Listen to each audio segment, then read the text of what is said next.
मैं हूं आपके साथ मोनिका गुप्ता और आप देख रहे हैं हर खबर बुलेटिन की शुरुआत इस वक्त की बड़ी खबर के साथ करेंगे।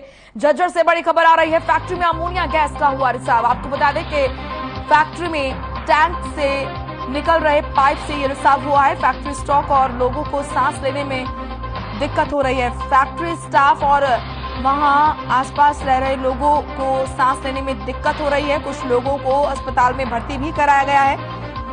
आसपास के इलाके को खाली कराया गया। विधायक गीता बुक्कल भी मौके पर पहुंची। मौके पर कई अधिकारी भी मौजूद। इस वक्त की ये बड़ी और अहम जानकारी आपके सामने झज्जर से, जहां पर फैक्ट्री में अमोनिया गैस का हुआ रिसाव। दरअसल फैक्ट्री के टैंक से निकल रहे पाइप से ये रिसाव हुआ और फैक्ट्री स्टाफ और वहां रह रहे आसपास के लोगों को सांस लेने में दिक्कत हो रही है। कुछ लोगों को अस्पताल में भर्ती भी कराया गया है। वहीं आसपास के इलाके को खाली भी कराया गया। विधायक गीता बुक्कल भी मौके पर पहुंची। इस वक्त की ये बड़ी और अहम खबर आपके सामने। झज्जर से फैक्ट्री में अमोनिया गैस का रिसाव हुआ और बताया जा रहा है कि फैक्ट्री के टैंक से दरअसल निकल रहे पाइप से ये रिसाव हुआ है। फैक्ट्री स्टाफ और लोगों को सांस लेने में दिक्कत हो रही है। कुछ लोगों को अस्पताल में भर्ती भी कराया गया है। वहीं आपको बता दें कि आसपास के इलाके को इस बीच खाली भी कराया गया। विधायक गीता बुक्कल भी वहां पर मौके पर पहुंची। स्थिति का उन्होंने जायजा लिया। मौके पर अधिकारी भी मौजूद। तो इसमें से ये फैक्ट्री अवैध है। प्रशासन की मिली भगत फैक्ट्री चल रही है। ये अमोनिया गैस हो रही है। ये जो MP में कांड होया था ना, वो कांड हो सकता है जी यहाँ पर। अब जमा होगा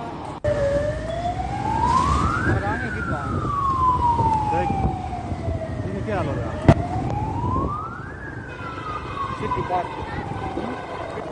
तो झज्जर से ये बड़ी खबर आपके सामने। फैक्ट्री में अमोनिया गैस का रिसाव हुआ। बताया जा रहा है कि फैक्ट्री के टैंक से निकल रहे पाइप से ये रिसाव हुआ है और फैक्ट्री स्टाफ और लोगों को, जो आसपास लोग रहते हैं वहां इलाके में, उनको सांस लेने में दिक्कतों का सामना उन्हें करना पड़ रहा है। कुछ लोगों को अस्पताल में भर्ती भी कराया गया। वहीं आसपास के इलाके को खाली भी कराया गया है। वहीं विधायक गीता बुक्कल भी मौके पर मौजूद रही और मौके पर कई अधिकारी भी मौजूद रहे। ये तस्वीरें आप देख रहे हैं। लोगों में भय का माहौल है क्योंकि आसपास जो लोग रह रहे हैं, फैक्ट्री में जो स्टाफ है, उनको दिक्कतों का सामना करना पड़ा। सांस लेने में उन्हें दिक्कत हो रही है और ऐसे में आपको बता दें कि कुछ लोगों को अस्पताल में भर्ती भी कराया गया और आसपास के इलाके को खाली भी कराया गया। साथ ही विधायक गीता बुक्कल वहां पहुंची और उन्होंने मौके का मुआयना किया, किस तरीके से क्या कुछ स्थिति है वहां की।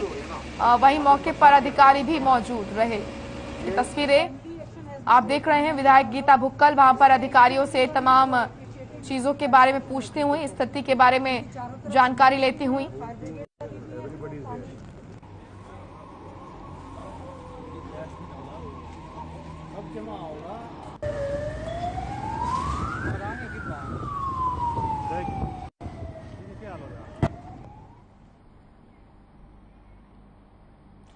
चलिए फिलहाल इस वक्त की बड़ी खबर का रुख करेंगे। चंडीगढ़ से ये बड़ी खबर आ रही है। आपको बता दें कि सीएम ने रीता बहुगुणा जोशी से की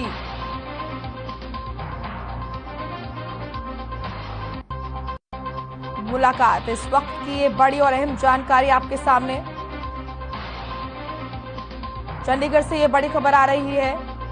शिष्टाचार भेंट इसको बताया जा रहा है। यूपी के प्रयागराज से सांसद हैं रीता बहुगुणा जोशी। संगठन से संबंधित कई विषयों पर इस दौरान बातचीत हुई।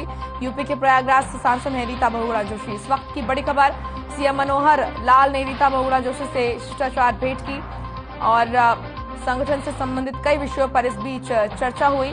साथ ही आपको बता दें कि यूपी के प्रयागराज से सांसद हैं रीता बहुगुणा जोशी। इस वक्त की ये बड़ी और अहम जानकारी चंडीगढ़ से आपके सामने। सीएम ने रीता बहुगुणा जोशी से शिष्टाचार भेंट की और संगठन को लेकर महत्वपूर्ण मुद्दों पर चर्चा हुई। काफी महत्वपूर्ण ये मुलाकात बताई जा रही है।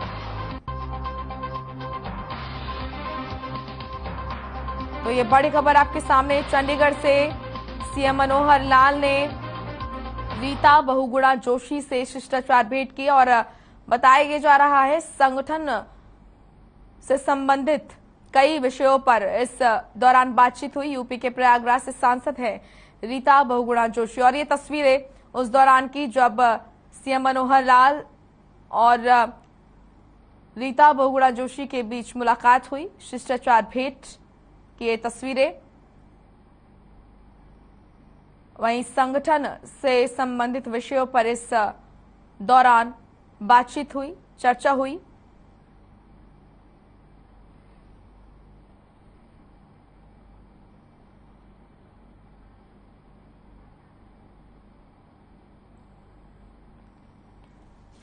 चलिए अब बड़ी खबर रेवाड़ी से आ रही है, जहां पर कल रात आपको बता दें कि अस्पताल में आग लगी थी। जच्चा बच्चा वार्ड में यह आग लगी और गर्भवती महिलाओं को यहां पर शिफ्ट किया गया। यहां से एसी में शॉर्ट सर्किट की वजह से बताया जा रहा है कि आग लगी।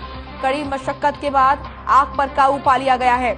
इस वक्त की बड़ी और अहम जानकारी, अस्पताल के जच्चा बच्चा वार्ड में आग लगी। रेवाड़ी से बड़ी खबर, गर्भवती महिलाओं को किया गया अस्पताल में, प्राइवेट अस्पताल में शिफ्ट। एसी में शॉर्ट सर्किट होने से यह आग लगी थी। कड़ी मशक्कत के बाद आग पर काबू पा लिया गया है। एसी में शॉर्ट सर्किट होने की वजह से बताया जा रहा है कि अस्पताल के जच्चा बच्चा वार्ड में आग लगी। फिलहाल राहत की बात यह है कि इस दौरान किसी तरह की कोई जनहानि नहीं हुई और तमाम गर्भवती महिलाओं को अन्य प्राइवेट अस्पताल में शिफ्ट किया गया। इस वक्त की बड़ी और अहम जानकारी आपके सामने, तस्वीरें आप देख रहे हैं। यहाँ पर इस अस्पताल से दूसरे अस्पताल में शिफ्ट किया गया गर्भवती महिलाओं को। इस बीच रात की खबर यह है कि इस दौरान किसी भी तरह की जनहानि नहीं हुई।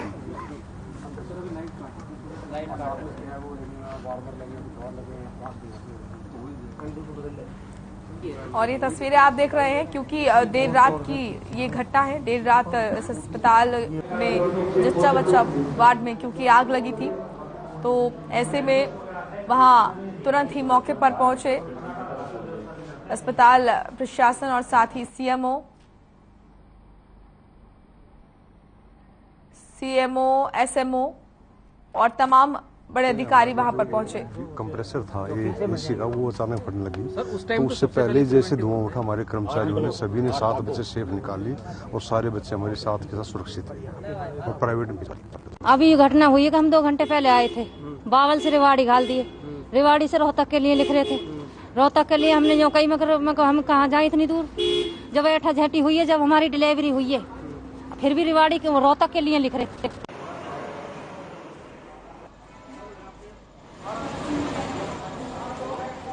तो रेवाड़ी का ये मामला बताया जा रहा है, जहां पर जच्चा बच्चा वार्ड में आग लगी। वहीं गर्भवती महिलाओं को अन्य प्राइवेट अस्पताल में शिफ्ट किया गया। महेंद्र भाटी रेवाड़ी से लाइव जुड़ चुके हैं हमारे सहयोगी। महेंद्र, फिलहाल इस पूरे मामले को लेकर अब क्या कुछ अपडेट मिल रही है?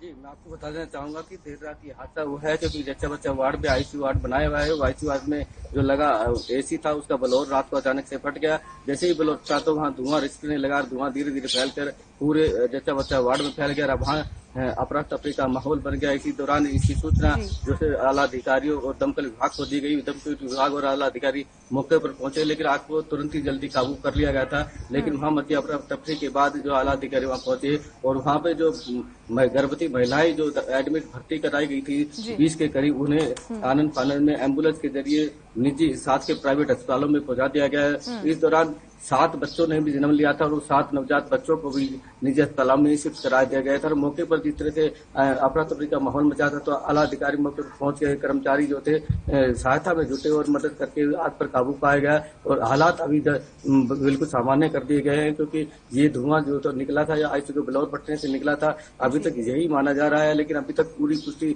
नहीं हो पाई है कि आग किन कारणों से लगी हुई थी। अभी गहनता से जांच की जा रही है कि आईसीयू में लगा जो है बलौर था वो किस कारण से फटा था और आग किस कारण से लगी थी। सभी बातों पर पहलू पर जांच की जा रही है, लेकिन अभी फिलहाल हालात सामान्य हैं और सभी जच्चा बच्चा सुरक्षित है। बस यही कि इससे कोई आग से कोई जनहानि नहीं हुई, लेकिन अफरा तफरी का माहौल बन गया था, लेकिन उसे काबू में कर लिया गया है और अब जो हालात है बिल्कुल सामान्य है। इस तरह से आग लगना जच्चा बच्चा वार्ड में आईसीयू में जो ब्लोर फटा था, ये तेज गर्मी के कारण भी माना जा रहा है, क्योंकि कल जो पारा था 44.5 डिग्री था, यानी 44.5 डिग्री था, तो तापमान बहुत ज्यादा हो गया था। जिस तरह से एसी और कूलर गर्मी के चलते फेल हो रहे हैं, तो यहाँ भी वही कारण माना जा सकता है। जी बिल्कुल। और महेंद्र, अगर हम बात करें इस आगजनी की, तो क्या इसको माना जाए, क्या किसी तरह की कोई लापरवाही यहाँ पर सामने आई है?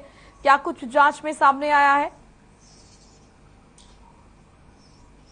जी, मैं अभी आपको यही बताना चाह रहा था कि इसमें कोई किस तरह का अभी दूसरा कानून सामने नहीं आ रहा है, लेकिन अभी जांच की जा रही है, क्योंकि एसी का ब्लोर फटना इसकी वजह मानी जा रही है।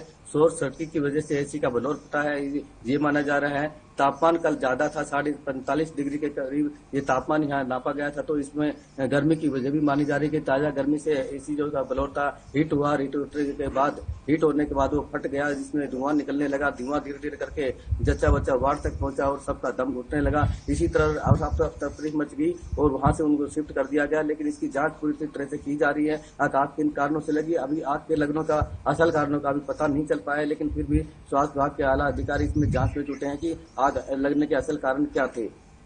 जी। और महेंद्र, अगर बात किया जाए इस अस्पताल में फायर नॉर्म्स के पालन करने की, तो फायर नॉर्म्स का यहाँ पर क्या पालन किया जा रहा है? इक्विपमेंट पूरे थे आग बुझाने के लिए? जी, आपको बता दें कि यहाँ फायर नॉर्म्स के पूरे नियम पालन किया जा रहा है। फायर की एक ब्रिगेड यहाँ लगी हुई है, जो कि नया अस्पताल इसके साथ में बना हुआ है। उसके साथ साथ पुराना जो हॉस्पिटल की बिल्डिंग है, जो ग्राउंड स्टोर पर जो बनी हुई है, पुरानी बिल्डिंग है, इसमें भी फायर के नॉर्म्स पूरे किए गए हैं। सभी तरह से फायर की सुरक्षा एहतियात से सुरक्षित है, लेकिन उन कारणों के वहाँ जो लगे उपकरणों में उनकी वजह से आग पर काबू नहीं पाया गया, इसलिए फायर ब्रिगेड की गाड़ियां जो बुलाई गई है, फायर ब्रिगेड की गाड़ियों के पहुंचने के बाद ही आग पर काबू पाया गया है। ये नीचे ग्राउंड तल पर ये जो जच्चा बच्चा वार्ड बना हुआ है, इसके साथ में लगते पूरा जो अस्पताल जो आग के लगते हुए खाली करवा लिया गया था, क्योंकि पूरे अस्पताल के परिसर में पूरा धुआं फैल गया था। धुआं से लोगों का दम घुटने लगा था। वहाँ सारे मरीज थे, उन्हें बाहर निकाला गया और उसके बाद जो जच्चा बच्चा वार्ड में भर्ती थे, उन्हें दूसरे अस्पतालों में शिफ्ट किया गया है और पूरी एहतियात बरती गई है। रात को अगर एहतियात नहीं बरती जाती तो एक बड़ा हादसा हो सकता था। जी महेंद्र, जिन महिलाओं को प्राइवेट अस्पताल में शिफ्ट किया गया है, क्या वो ठीक है? उनकी किस तरह की क्या कुछ स्थिति फिलहाल अभी सभी सामान्य हैं, क्योंकि दूसरे अस्पताल जो नजदीकी लगते हैं सरकारी अस्पताल के, उन अस्पतालों में इनको शिफ्ट किया गया है और उनकी सबकी देखरेख की गई है और वहाँ मौजूद जो स्टाफ है, कर्मचारी, वो सरकारी अस्पताल के कर्मचारी भी उनके साथ में मदद कर रहे हैं और निजी अस्पताल के कर्मचारी भी उनकी सहायता के लिए जुटे हुए हैं। सभी महफूज हैं, किसी तरह का कोई दिक्कत नहीं है। लेकिन आग लगने के कारण जो अफरा तफरी मची है, उनके मन में, उनके दिल में जो है एक भय सा घुस गया है और उस भय को निकालना अभी भी मुश्किल है, क्योंकि उसमें समय लगेगा। लेकिन वो मरीजों की जो जिस तरह से गर्भवती महिलाएं भर्ती की गई है, दूसरे अस्पतालों में शिफ्ट किया गया है, वो पूरी तरह से उपचाराधीन है और पूरी तरह से स्वस्थ है। जी चलिए, शुक्रिया आपका तमाम महत्वपूर्ण जानकारी देने के लिए, अपडेट हम तक पहुंचवाने के लिए। फिलहाल छोटे से ब्रेक के लिए रुक रहे हैं, फौरन लौटेंगे।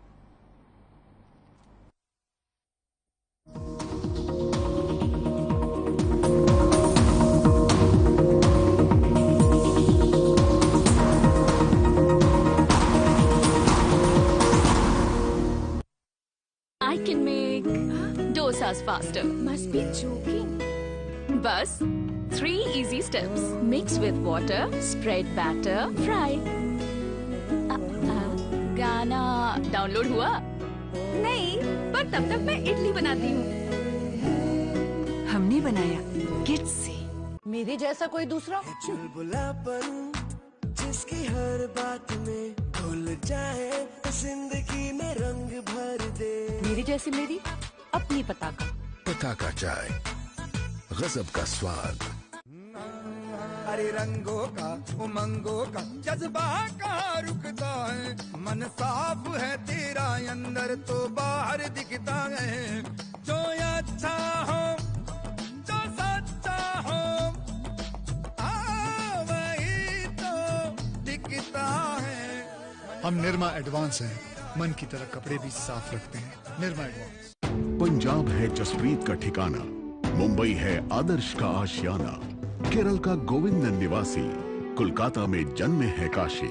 हर हिंदुस्तानी की शान ARB बियरिंग्स, जोड़े सारा हिंदुस्तान। अरे रंगों का उमंगों का, अरे रंगों का उमंगों का जज्बा कहाँ रुकता है। मन साफ है तेरा अंदर तो बाहर दिखता है। हर रिश्ते का एहसास रखते हैं, हर घर में अपनी पहचान खास रखते हैं। हम निर्मा एडवांस हैं, मन की तरह कपड़े भी साफ रखते हैं। निर्मा एडवांस।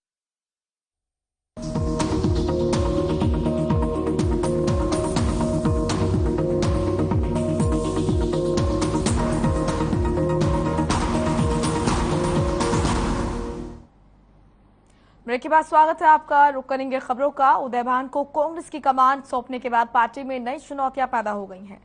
दरअसल चौधरी भजन लाल के बेटे कुलदीप बिश्नोई के ट्वीट ने कांग्रेस में एक बार फिर से हलचल पैदा कर दी है। दूसरी तरफ उदयभान का नाम घोषित होते ही थानेसर से पूर्व विधायक रमेश गुप्ता आप में शामिल हो गए। आने वाले दिनों में और कितनी उठापटक देखने को मिलेगी कांग्रेस में, ये रिपोर्ट देखिए।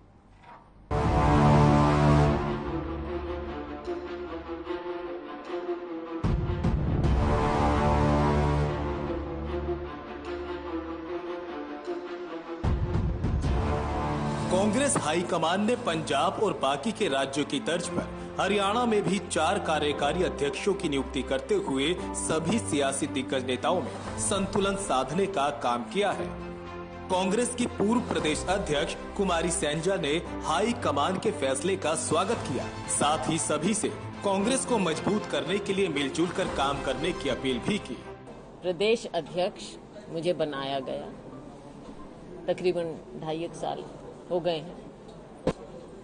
ये फैसला हाईकमान का होता है, तब भी था, आज भी है, और हाईकमांड हमारा इसमें उनका लास्ट वर्ड होता है। और हम सभी लोग, चाहे कभी कोई फैसला हो, इसमें व्यक्तिगत बातों में नहीं जाकर हम एक संगठन का हिस्सा हैं, और जो भी फैसला हाईकमान करता है वो सबको हमेशा हम सबको मान्य होना चाहिए और होता है।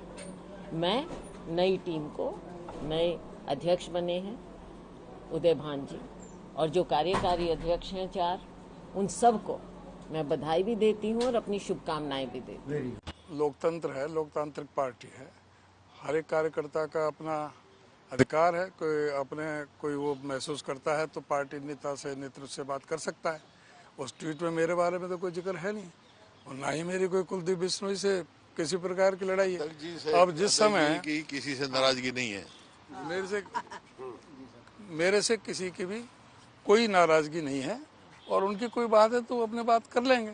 हम तो सभी को साथ में लेकर के चलेंगे और सभी को इनवाइट करेंगे, और आप देखेंगे कि कांग्रेस एकजुट होकर के सड़क से लेकर के विधानसभा और संसद तक एकजुट होकर के सारा बूथ लेवल से लेकर के और सारे जो प्रदेश का जो संगठन है वो बहुत मजबूती से बहुत जल्दी ही आपको बनता हुआ देखेंगे।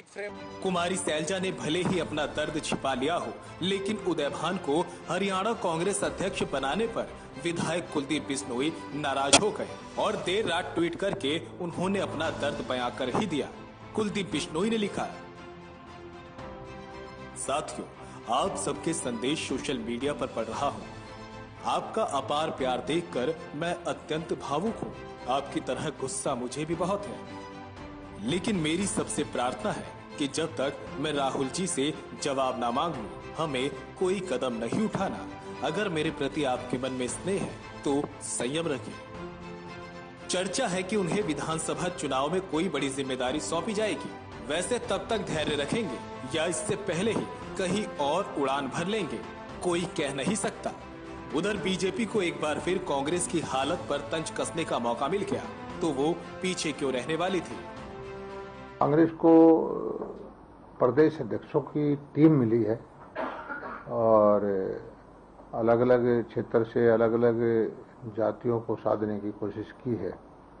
मैं इन सबको, जो नए नए अपॉइंटेड अध्यक्ष हैं, सबको बधाई देता हूं और आशा रखता हूं कि हरियाणा की जनता की सेवा करेंगे और अपनी पार्टी की नीतियों का प्रचार प्रसार करेंगे।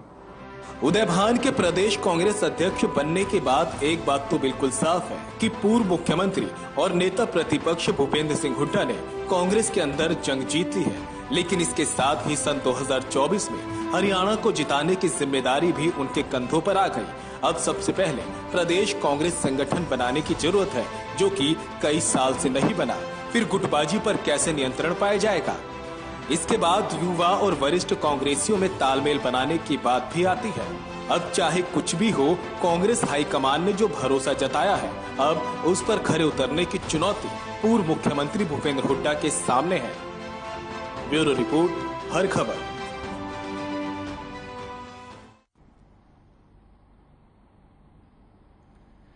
वही आपको बता दें कि लगातार कांग्रेस में गुटबाजी देखने को मिल रही है और इसी के साथ अब माना ये जा रहा है कि क्या और चुनौती कांग्रेस में बढ़ जाएगी।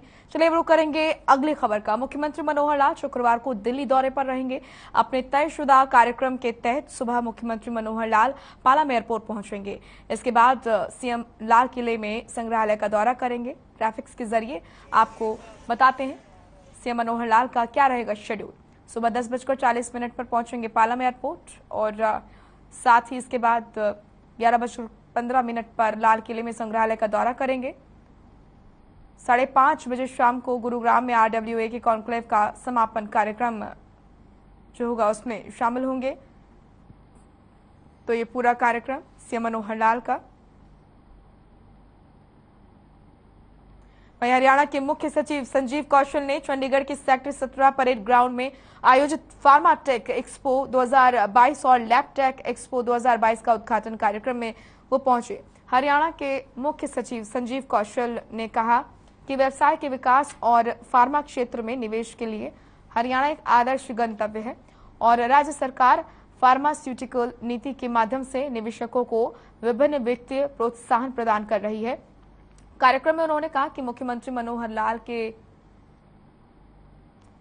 प्रयासों से लगातार विकास के पथ पर चल रहे हैं।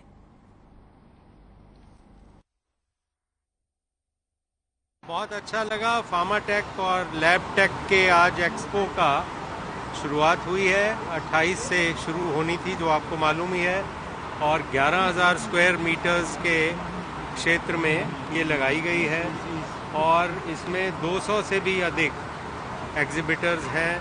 अलग अलग कोने से सब लोग आए हैं, चाहे वो हमारे हरियाणा के हों, चाहे वो दूसरे प्रदेशों के हों। अहमदाबाद के भी बहुत हैं यहाँ, और इंजीनियरिंग एक्सपोर्ट प्रमोशन काउंसिल के सहयोग से trade fair authority of Haryana ने इसे समायोजित। वहीं कुरुक्षेत्र में बिजली की किल्लत को लेकर किसानों का गुस्सा फूटा और वो धरना प्रदर्शन पर उतारू हो गए हैं।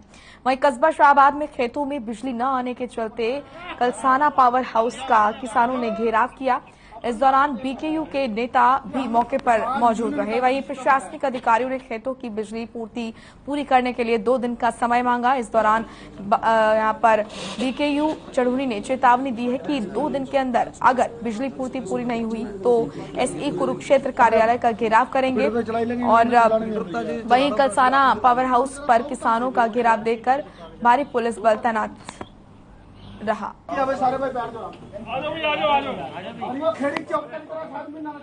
पिछले 15 दिन से लगातार अधिकारियों के संपर्क में रहते हुए हरियाणा की खेतों की लाइट को लेकर हरियाणा भर के प्रदेश स्तर से हम लाइट को ठीक करवाने में, अधिकारियों तक आवाज पहुंचाने में हम लगे हुए हैं। परंतु आज कल रात जो है हमें 8 घंटे का मैसेज लगातार दिया जा रहा है, पर खेत में लाइट जो है कल रात केवल 45 मिनट दी गई सारे कुरुक्षेत्र जिले में। आज कलसाना पावर हाउस पे किसान साथियों ने ताला लगा दिया, घेराव कर लिया और शांति प्रिया जो है बाहर अपनी उस पे बैठ गए और धरना शुरू कर दिया। चलिए फिलहाल इस बुलेटिन में इतना ही। आप देखते रहिए हर खबर। नमस्कार।